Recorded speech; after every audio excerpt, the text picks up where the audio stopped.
Sir HMPV ಒಂದು ಪತ್ತೆ ಆಗಿರುವಂಥದ್ದು, ಇದು ಕನ್ಫರ್ಮ್ ಆಗಿದೆಯಾ ಏನು? ನೋಡಿ, HMPV ಏನು ಈ ವೈರಸ್ ಇದೆ, ಇದು ನಮ್ಮ ದೇಶದಲ್ಲಿ ಹೊಸದೇನಲ್ಲ ಅಥವಾ ಎಲ್ಲೂ ಕೂಡ ಹೊಸದೇನಲ್ಲ, ಭಾಳ ದಶಕಗಳಿಂದ ಇರುವಂಥದ್ದು. ಈ ವೈರಸ್ಸಿಂದ ಆಗುವಂಥ ಏನು ಉಸಿರಾಟದ ಸಮಸ್ಯೆ, ನೆಗಡಿ, ಜ್ವರ ಆ ಥರ ಬರುವಂಥದ್ದು ಬರ್ತಕ್ಕಂಥದ್ದು ಇದೆ. ಇದೇನು ಹೊಸ, ಈಗ ಚೈನಾದಲ್ಲಿ ಬಂದಿರೋ ಔಟ್ಬ್ರೇಕು ಅದೇನೋ ಹೊಸ ಈ ವೈರಸ್ಸಲ್ಲಿ ಅದು ಹೊಸ ವೈರಸ್ ಸ್ಟ್ರೇನ್ ಅಂತಲೂ ಹೇಳ್ತಾರೆ. ಅದು ಇರ್ಬೋದು, ಇನ್ನೂ ನಮ್ಮ ಪೂರ್ತಿ ಮಾಹಿತಿ ಬಂದಿಲ್ಲ ನಮ್ಮ ಹತ್ರ. ಗೌರ್ಮೆಂಟ್ ಆಫ್ ಇಂಡಿಯಾಯಿಂದನೂ ಕೂಡ ಅದರ ಬಗ್ಗೆ ಸ್ಪಷ್ಟ ಮಾಹಿತಿ ಇನ್ನೂ ಬಂದಿಲ್ಲ. ಆದರೆ ಇಲ್ಲಿ ಡಿಟೆಕ್ಟ್ ಆಗಿರುವಂಥದ್ದು ಇದು ಈ ಮಗುಗೆ ಎಲ್ಲೂ ಅವರು ಬೇರೆ ಕಡೆಯಿಂದೆಲ್ಲೂ ಓಡಾಡಿಲ್ಲ, ಇಲ್ಲೇ ಟ್ರಾವೆಲ್ ಹಿಸ್ಟ್ರಿ ಎಲ್ಲ ಏನಿಲ್ಲ. ಅದರಿಂದ HMPV ಇದು ಪ್ರಥಮ ಕೇಸ್ ಅಂತ ಬಂದಿದೆ. ಅದು HMPV ಇದ್ದಿದ್ದೇ ಇದು ಒಂದು ಇಷ್ಟು ಪರ್ಸೆಂಟೇಜು ಮಕ್ಕಳಿಗೆ, ವಿಶೇಷವಾಗಿ ಇಮ್ಯುನಿಟಿ ಕಮ್ಮಿ ಇರೋ ಮಕ್ಕಳಿಗೆಲ್ಲ ಬರ್ತದೆ ಇದು. ಆಮೇಲೆ ವಯಸ್ಸಾಗಿರೋರು ಕೂಡ ಬರ್ತದೆ. ಮತ್ತು ಇದೊಂದು ವೈರಸ್ ಇರುವಂಥದ್ದು. ಚೈನಾ ಔಟ್ಬ್ರೇಕಿಗೂ ಇದಕ್ಕೂ ಏನು ಸಂಬಂಧ ಇದೆ ಅಂತ ಹೇಳೋಕ್ಕಾಗೋದಿಲ್ಲ. ಮತ್ತು ಇದು ಪ್ರಥಮ ಕೇಸ್ ಅಂತಲೂ ಹೇಳೋಕ್ಕಾಗಲ್ಲ. ಯಾಕಂದರೆ ಇದು ಈ ಚಳಿಗಾಲದಲ್ಲಿ ಹೆಚ್ಚಾಗಿ ಇದು ಹೆಚ್ಚಾಗಿ ಗಮನಕ್ಕೆ ಬರ್ತದೆ, ಕಾಣಿಸ್ಕೊಳ್ತದೆ. ಆದ್ದರಿಂದ ಇದನ್ನು ನಾವು ಎಲ್ಲ ಮುನ್ನೆಚ್ಚರಿಕೆ ಕ್ರಮ ತಗೊಳ್ತಕ್ಕಂಥದ್ದಕ್ಕೆ ಏನೇನು ಮಾಡಬೇಕು ಅಂತ ಖಂಡಿತ ಕೇಂದ್ರ ಸರ್ಕಾರ ಹೇಳಿದೆ, ನಾವು ಹೇಳಿದ್ದೀವಿ. ಮತ್ತು ಇದು ಈ ವೈರನ್ನು ಅಫೆಕ್ಟ್ ಆದಾಗ ಸಹಜವಾಗಿ ಸ್ವಲ್ಪ ದಿವಸ ಇರ್ತದೆ ಮತ್ತು ಹೊರಟೋಗ್ತದೆ. ನೆಗಡಿ, ಜ್ವರ ಸ್ವಲ್ಪ ಇದ್ದು ಹೊರಟೋಗ್ತದೆ ಅಷ್ಟೇ.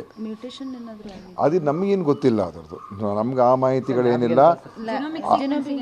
ಇಲ್ಲ, ಅದು ಇನ್ನೂ ನಾನು ಇವತ್ತೀಗ ಒಂದು 12:30 ಮೀಟಿಂಗ್ ಕರೆದಿದ್ದೀನಿ.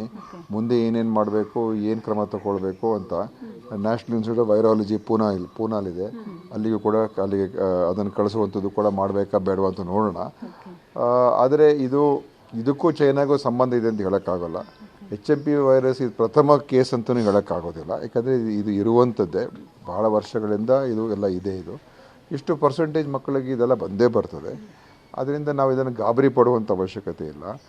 ಮತ್ತು ಅನಾವಶ್ಯಕವಾಗಿ ನಾವು ಸುಮ್ಮನೆ ಇದರಿಂದ ಜನರಲ್ಲಿ ಭಯಭೀತಿ ಸೃಷ್ಟಿ ಮಾಡುವಂಥದ್ದು ಕೂಡ ಅಗತ್ಯ ಇಲ್ಲ ಅಂತ ನಂಗೆ ಅನಿಸುತ್ತೆ. ಈಗ 12:30 ಒಂದು ಮೀಟಿಂಗ್ ಕರೆದಿದ್ದೀನಿ. ಬೇರೆ ಏನು ಕೇಂದ್ರ ಸರ್ಕಾರ ಏನು ಹೇಳಿದೆ, ICMR ಏನು ಹೇಳಿದೆ, ಅವರ ಅಭಿಪ್ರಾಯಗಳು ಕೂಡ ತಗೊಂಡು ಮುಂದೆ ಇನ್ನೇನು ಮಾಡಬೇಕು ನೋಡೋಣ. ಸರ್, ಖಾಸಗಿ ಆಸ್ಪತ್ರೆ ವೈದ್ಯರ ಜೊತೆ ಏನಾದರೂ ಮಾತಾಡಿದ್ರಾ? ಇದು ನೋಡಿ, ಇದೇನು ಸೀರಿಯಸ್ ಏನಲ್ಲ.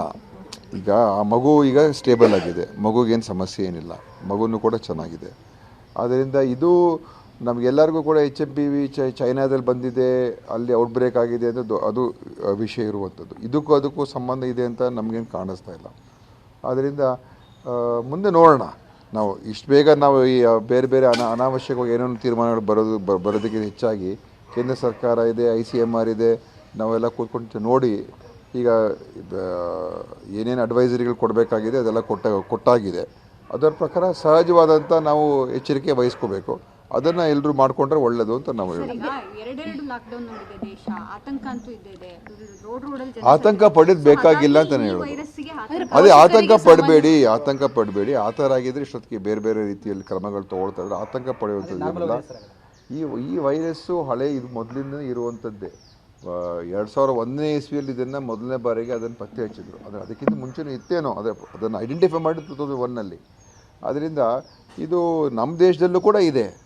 ನಮ್ಮ HMPV ವೈರಸ್ಸಿನ ಎಫೆಕ್ಟ್ ಆಗಿ ಅದು ಏನು ಕೆಮ್ಮು, ಕಫ ಇದೆಲ್ಲ ಸ್ವಲ್ಪ ಬರ್ತದೆ. ಅದರಲ್ಲೂ ಹೆಚ್ಚು ಮಕ್ಕಳಿಗೆ ಇಮ್ಯುನಿಟಿ ಕಮ್ಮಿ ಇರೋರಿಗೆ ಹೆಚ್ಚು ಬರುವಂಥದ್ದು, ಮಕ್ಕಳಿಗೆ ವಿಶೇಷವಾಗಿ ಎಫೆಕ್ಟ್ ಆಗ್ತಕ್ಕಂಥದ್ದು.